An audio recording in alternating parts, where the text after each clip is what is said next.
Kia ora and welcome everybody to another episode of Big Life Mindset. It is my absolute pleasure today to have our next two guests on board.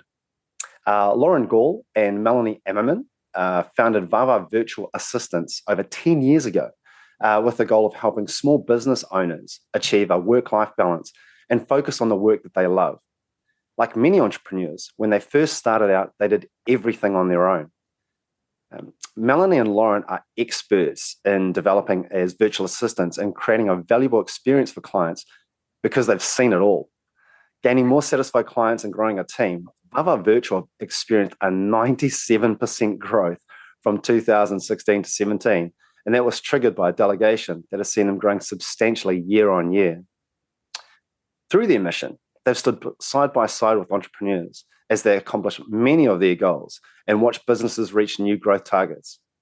Sharing in those experiences, which I think is pretty cool, not only the wins, but the challenges as well, has offered them a unique perspective of how to succeed no matter the client or the circumstances. They're here today to share how they stumbled on, and I love that phrase, and then ironed out their proven process. Kia ora, Lauren and Melanie, how are you? Doing great. Happy to be here. Yeah, really excited to be here with you. Thanks for having us. Not a problem. It's my pleasure. So tell us a little bit about yourselves. Melanie, would you like to share a little bit about yourself? Oh, sure. Hi, I'm Melanie. I currently live in a town called Smyrna in Georgia. And I'm actually from Madison, Wisconsin. And I found my way here from living all over Chicago, LA, South Florida. Now I'm in the Atlanta area. My background is in administrative support. So I had got that experience early on in my life. And I also have a master's in clinical psychology. I thought that might have been the path for me, but being with VaVa and growing it and developing myself into the leadership role I am in now turns out to be the best fit for me. And I really love that we have this company to help other business owners fulfill their dreams. And then also people in the workforce that really want this space to work in, whether it's remote, whether it's the skill set, et cetera. I love being able to offer that to the community as well. Awesome. And Lauren, a bit about yourself. Yeah, my name is Lauren Gall, and I currently live in just outside of Atlanta, in Georgia as well, in a little, well, not little, but a small suburb called Decatur. And I'm from the Midwest as well. We have similar upbringings, but yeah, from the Midwest, from Ohio. And went to the Ohio State University. I am a diehard Buckeyes fan. I try to plug them anywhere I can now. And I got my degree in communications. So a lot of business classes, PR classes. Initially had, a different direction for where I thought, I would work and the industry that I thought I would work in. And have come to find out that entrepreneurship is where I thrive and love, and I'm just so excited to be in this space. And I have lived in Atlanta for just over 10 years now, and just really love it. So yeah. Nice. And so, tell me a little bit about VaVa Virtual. Firstly, where did the name come from? It's something that just kind of happened because Lauren and I started the business and we were two virtual assistants, and short for virtual assistant is VA. And so just became VaVa. And it was just fitting for the time and how the company started out. So we went with it, and it's actually something quite memorable. So it's been a really great choice that we went along that route. Yeah, I love it. You're absolutely right. It is. It kind of sticks in your mind. As soon as you hear it, it's not something you hear every day. So well chosen, well picked. Yeah. And the company you've experienced exceptional growth by the sound of things. Yeah, we've definitely experienced a lot of growth. When we first started, Melanie and I were doing everything ourselves. So we were, getting the clients, serving the clients, doing all the work. We were collaborating with them. We were the account manager and the bookkeeper and all the things. And then we did that for a long time. And for within the first couple of years, we did bring on a couple of contractors to help us like here and there. One of them is actually still with us today, which is super cool. She's been working with us for a long, long time.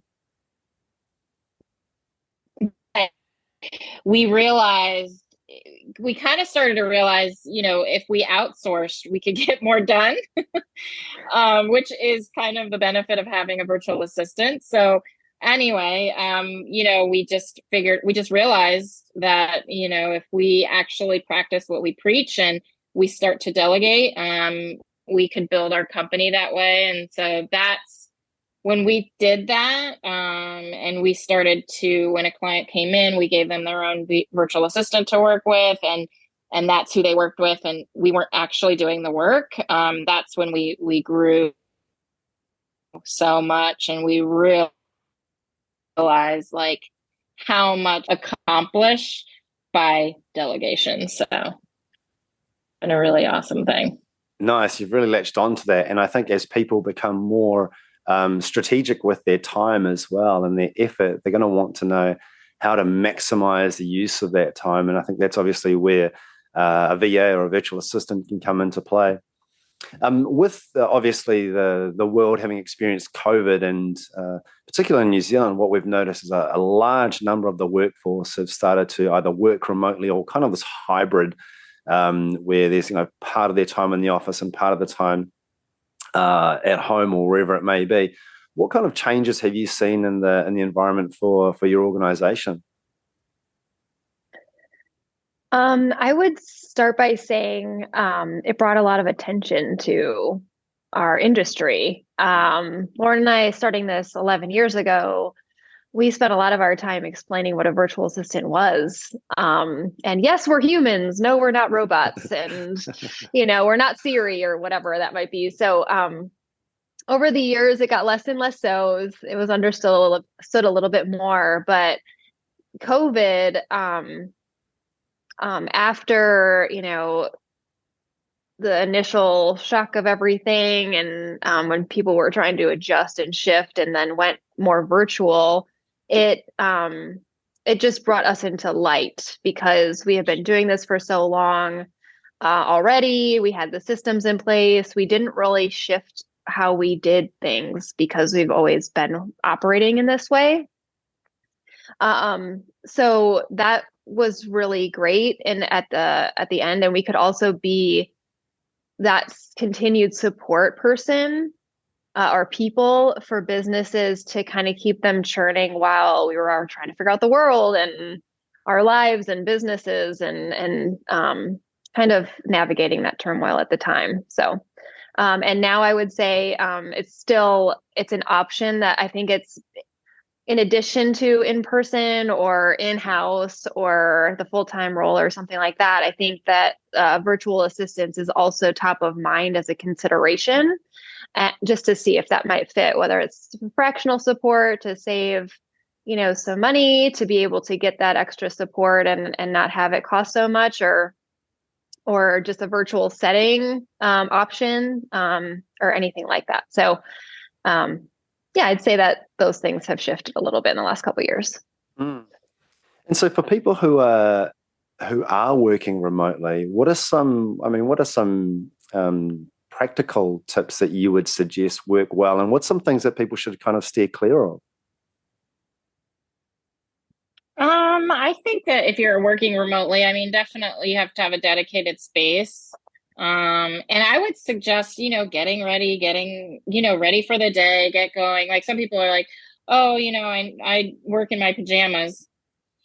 Okay, that's great for one day. but it's good to kind of stay in the practice of like, you're actually going to work. You have to, you actually have to do your job. And so it's just nice to kind of get into that mindset almost. But yeah, dedicated space, make sure that, you're not distracted, or you don't get easily distracted if you need to put laundry away and all those things like you can do. It's just a matter of, just making sure that you have like the space to be able to work remotely so that you don't get distracted. I would say that's kind of a key thing. And then I would just make sure that you have a setup, like now we live in a day and age where, we use video a lot more than what we did before COVID happened, like Zoom, like we're, right now. And so just making sure that, you're prepped and ready for Zoom conversations,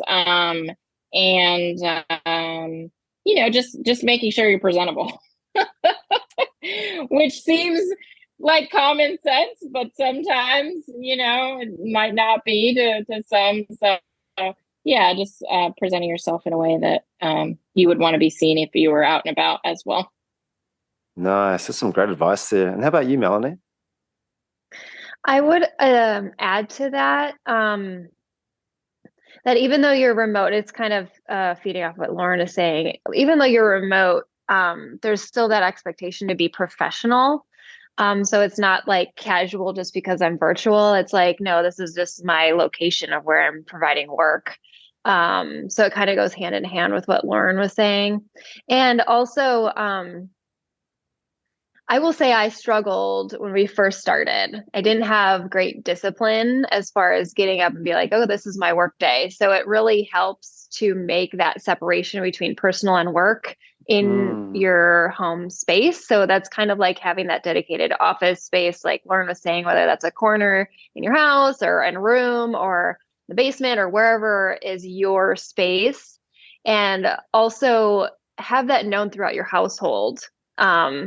So if you have kids or a spouse or a partner or roommates or whatever your situation might be, there's a space for you while you're working where it's you at work and not you accessible for other things that other people might need you for.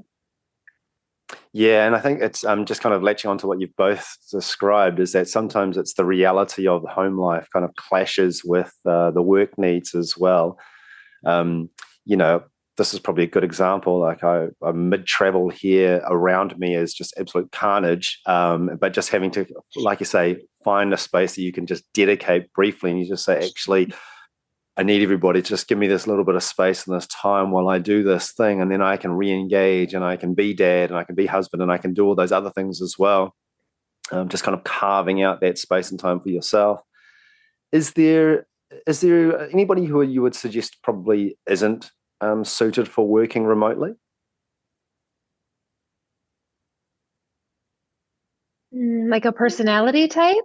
Yeah, or even, the characteristics of their environment. So, we've kind of talked about, I mean, in an ideal world, everybody has this setup that's available to them. But if somebody has a strong desire to, but they just can't quite find a space within the home because it's carnage, is that a person you'd say, actually, maybe it's not for you? Or no, here's some other ways you can kind of skin this cat. Here's another way you could approach this. What comes to my mind, well, I have two things, is it might be personality based. I love working from home. Lauren can speak how we're different in that way, but on her, but I love working from home. And I know there's some personalities that might feel like you're enclosed or you're not going anywhere or not, whatever that might be. And one thing that Lauren and I do is we do have like a co-working space. So we are still working remotely in our own space, but it is more of an office setup, or like a business community that you can just go and be at. And that's your workspace, even though it's not like an office per se. So that's a great option for us sometimes. Nice. Yeah, I don't like working from home, which is very interesting to say because I own a virtual assistant company.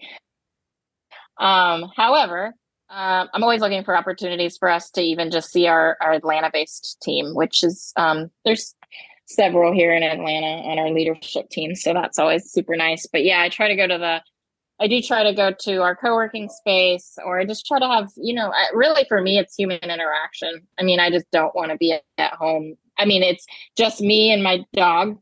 So I guess I could talk to my dog if I really wanted to, but it's that human interaction that I really, really like. And yeah, I mean, at the co-working space, you can be around people, and you can still have your own little booth if you want, or work at a hot desk. So it's just super nice to be able to, be in the presence of others.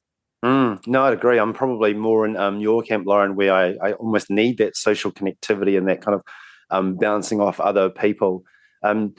What are some of the, obviously there's almost a sense of isolation, I guess. That's probably overstating it. But what are some tips that you'd give to people in terms of kind of managing mental health as well? Because, for people like myself that really enjoy that social connectivity, what are some things that you'd say, you know what, you can kind of have your cake and eat it too?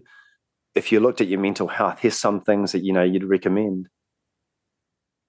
Yeah, I know for me, I mean, mental health wise, like I'm a big advocate on starting and ending your workday on time, and not working past, when like 5 p.m. really. I mean, and some people would disagree. You're an entrepreneur, you need to be working, 24/7, but mental health wise, like it just is impossible for me. And so for me, I just try and do that, but also like I do love like exercise and just getting out and about and walking and doing all the things. So that's what I do to kind of break up the day, but also get that like mental stimulation that I need in order to, get through the day, or end or start or end my work day.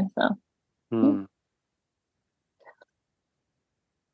I would say on that, like we're a little bit opposite, not opposite completely, I guess, as far as like the human interaction, because I just need it in smaller doses. So I had to do a lot of I think it took me a while to even learn this about myself. Like if I was go, go, go for all week, and I'd get to the weekend and I'd be like so exhausted and kind of irritable and this and that. And I'm like, what's going on? Like I like my work, but I'm not feeling great after it. So I had to listen to myself and really find out that I have a limit to how much I can stretch out, and how much interaction I can have and be productive.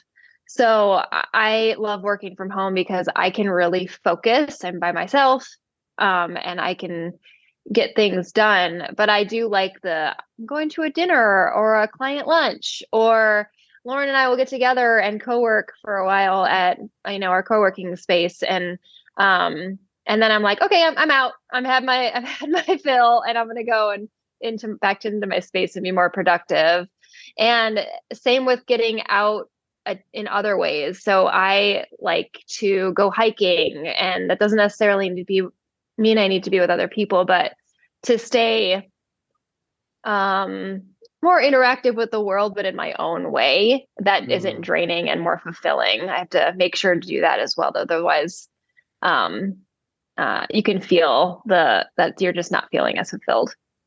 Yeah, I mean, those are, you both shared some real high-powered insights and like practical ways of staying at the top of the game as well. Because I think there's Lauren, you talked about how people have a perception that because you're an entrepreneur, you need to be on the go 24 hours a day, 7 days a week. But I really like how you basically stipulate, well, this is my start time, but this is also my finish time, where I think many people struggle with just saying no, and being comfortable with saying no as well. Yeah, people struggle with it all the time. I mean, even I struggle with it, but like, you just have to. Sometimes you just have to, and you got to do what's most important for you. And I think that's one thing I've realized with COVID going through COVID is like, you mentally, like, you live your life for you and not for others. Like whether you think others need you there or want you there, if you can't make it, like you can't make it, like, and we can't like be in a world where we're apologizing for not doing something that like is going to take us out of our mental, like put us in an unhealthy mental state, so I'm just a fan of doing what you want to do and what you're willing to do and capable of doing, and leave the rest to over here, because if you don't, you'll just end up finding yourself in an unhappy state. So yeah. Nice. And what's your, if I could use a phrase, who's a typical client of VaVa Virtual? I would say a typical client of ours is someone who is wears a lot of hats in their business, and maybe doesn't needs the help. They know they need the help. And they know they need to delegate in order to grow their business or get to the next level in their business. And they really can appreciate delegation and the fact that it just can really help once you start to really realize like all the counterproductive activities that you are faced with and do on a regular basis as a business owner. It's really easy to see, once you outline that, it's really easy to see like what you can delegate to someone. So someone that's they are very active about wanting to grow their business, needing the help. They understand delegation. They know that it can help them get to the next level or get them out of doing, a lot of the day-to-day stuff. So basically what we say is stop working so much in your business and get the help of a VA, because that'll help you work on your business versus in your business. So, but yeah, one of the cues that we always use is like, somebody comes to us and they're like, I wish I had more hours in the day to get everything I need done.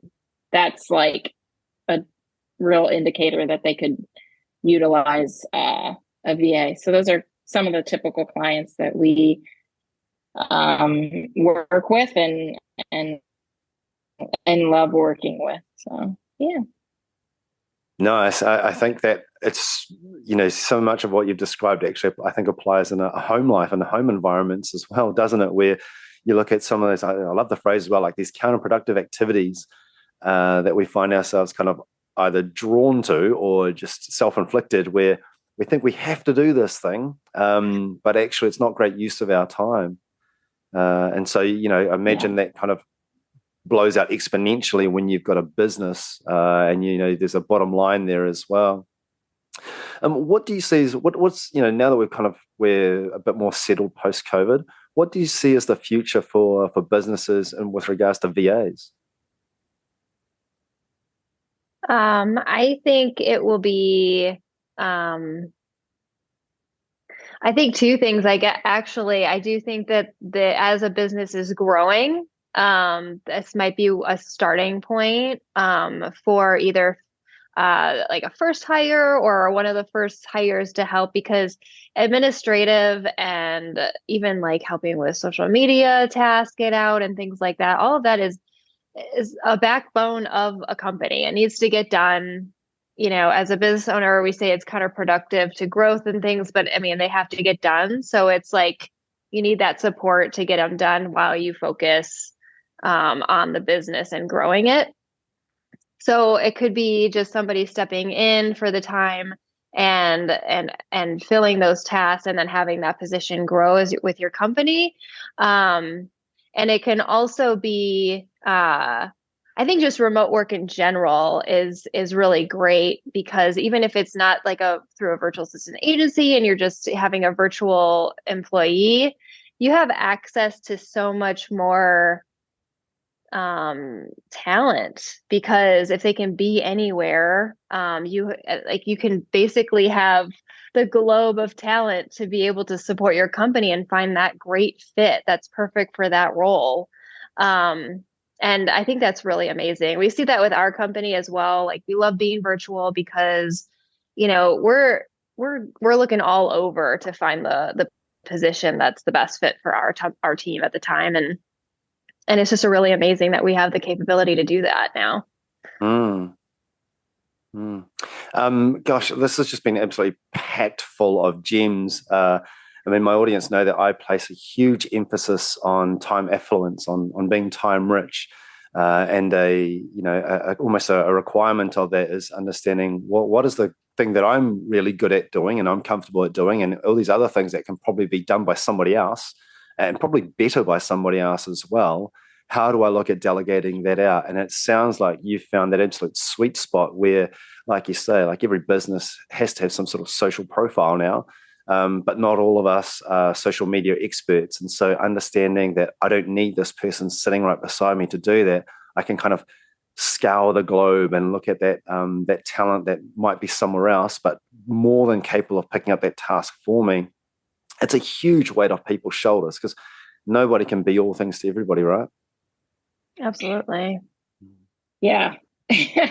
Although sometimes we think we have to be, but then when you quickly realize like you can't. I mean, you just can't. There's not enough hours in the day. There's not. No, that's right.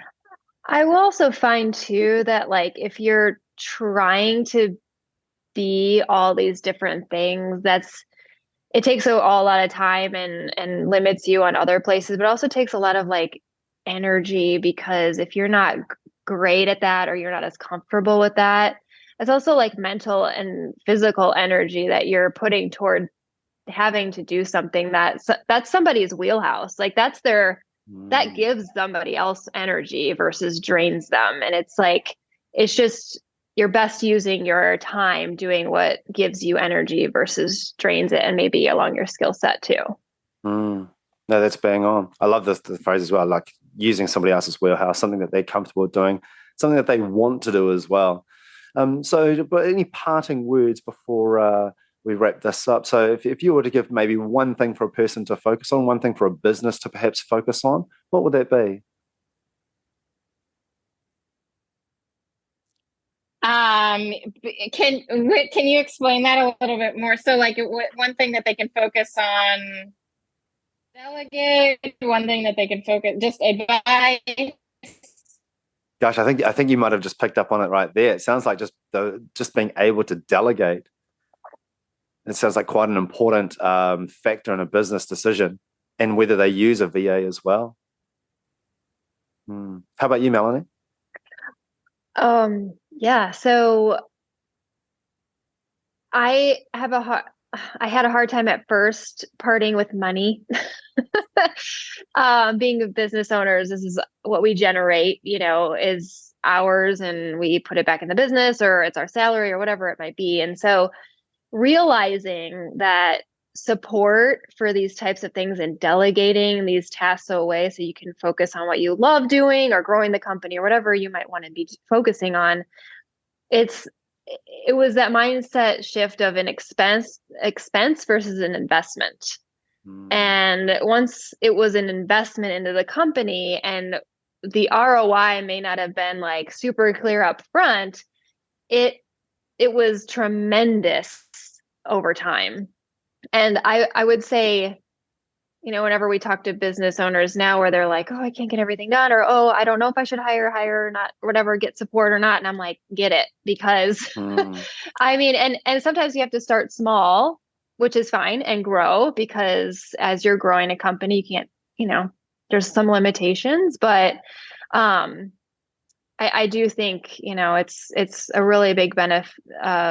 It's really beneficial to companies when you can get that extra support and have kind of double the work done at one time, in a sense, at times.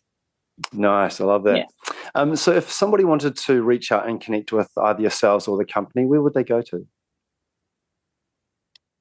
They can go to our website, which is just www.vavavirtual.com. So just VaVaVirtual.com. That's probably the easiest. However, if they want to email, the email that goes to both of us is info@vavavirtual.com, and we'd be happy to answer any questions. Honestly, we always say this, we're just such a fan of outsourcing. Whether you utilize our company or another company, get the help that you need when you need it. And we are such fans of it. So we are, like I said, more than happy to answer any questions, concerns, anything that comes up for people that come our way. because we love it, and we just know how awesome it can be for people that utilize a VA. So yeah. Fabulous. Thanks so much for sharing that, and for sharing, like I said, it was just packed full of gems and tips that people can use. And also just a reminder that if you do send an email, there are real people at the other end that are going to answer that. So I love that. I love that so much. Melanie and Lauren, once again, thank you so much for your time. I really appreciate it. Thank you as well. This has been great. Awesome. Once again, bye for now.